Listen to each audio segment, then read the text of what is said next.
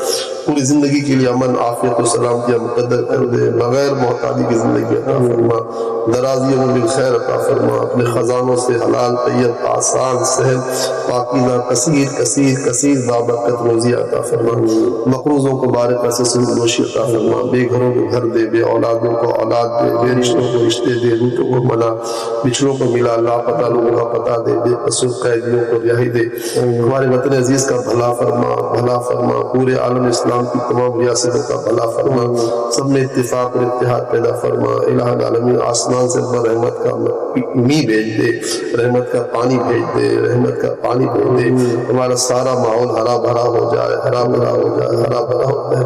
اے ہمارے پیارے اللہ، ہماری اس لمحے کی اور زندگی بھر کی مانگی جانے والی تمام دعاؤں کو اپنے مقبولین کی، مقبول ہونے والی دعاؤں کے صدقے قبولیت کا شرف عطا فرما۔ آمین آمین آمین یا رب العالمین۔ وصلی اللہ تعالی علی خیر خلقہ محمد وعلی آلہ وصحبہ اجمعین برحمتک یا ارحم۔